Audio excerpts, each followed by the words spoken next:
अब देखो यहाँ क्या है कि जो वर्क डन होता है, अभी देखो मान लो अगर ये गैस है, यहाँ पर अगर इसमें मान लो इतना गैस है, ये पिस्टन है, ये अगर कंप्रेस हो रहा है या फिर ये गैस जो कंप्रेस होता है तो सराउंडिंग इस पे वर्क करता है, एक्सटर्नल फोर्स वर्क करता है। और अगर ये एक्सपैंड हो रहा है इस तरफ से तो गैस वर्क करता है। तो अब इसमें देखो सबसे पहले तो इसमें कौन ज़्यादा बड़ा है, देखो कंप्रेशन, कितना भी गैस के अंदर फोर्स हो एटमॉस्फेरिक प्रेशर से ज़्यादा नहीं हो सकता। इसलिए पहली बात तो कंप्रेशन की एनर्जी हमेशा जो है, कंप्रेशन का वर्क डन जो है वो हमेशा ही एक्सपेंशन के वर्क डन से ज़्यादा होगा, ये बात हो गई। इसके बाद अब देखो यहाँ पर क्या होता है, रिवर्सिबल और इरिवर्सिबल प्रोसेस का मतलब क्या है। जो रिवर्सिबल प्रोसेस होता है मतलब कि वो इतनी धीरे धीरे होता है, इतनी धीरे धीरे होता है कि किसी भी स्टेप पे मैं हल्का सा भी चाहूँ तो रिवर्स उसको पीछे एक स्टेप अगर मैं उल्टा कर दूँ तो पूरा रिवर्सिबल चल जाएगा।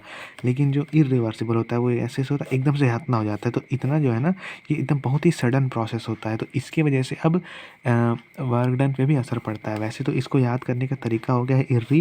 इर्री क्या मतलब irreversible, reversible, reversible, irreversible, usually ये दोनों सेम होते हैं मैग्नीट्यूड वाइज।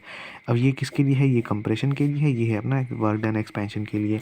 यहाँ पर देखो तो अब देखो वही चीज़ यहाँ पर भी है, ये जो इर्री है उससे याद हो जाएगा।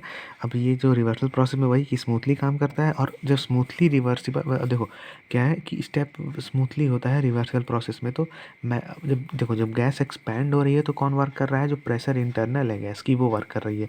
तो वो हर पॉइंट पे जब स्लोली स्लोली एक्सपैंड हो रहा है तो मैक्सिमम एनर्जी का यूटिलाइजेशन कर पा रहा है।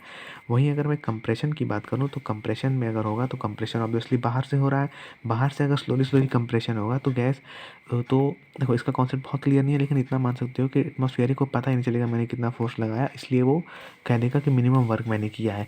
लेकिन अगर एकदम से ज़्यादा प्रेशर कम कर दी, एकदम से मैंने मान लो कंप्रेशन हो गया, यानी कि कहीं ना कहीं एक सर्टेन अमाउंट होगा जो कि ज़्यादा होगा, जो कि एक्सटर्नल फोर्स यानी कि एटमॉस्फेयर ने लगाया होगा, तब ये प्रेशर कम हुआ तो वहाँ वो मैक्सिमम वर्क डन बता देगा। इसीलिए जो है इरिवर्सिबल यानी कि सडन कंप्रेशन जो होता है उसका ज़्यादा वर्क डन होता है।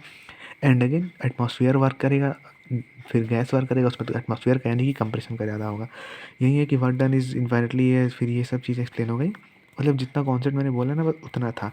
ये इर्री वाला था, फिर वो जो एटमॉस्फेयर वर्क कर रहा है और ये गैस अंदर से वर्क कर रहा है, कौन ज़्यादा होगा किस हिसाब से ज़्यादा होगा।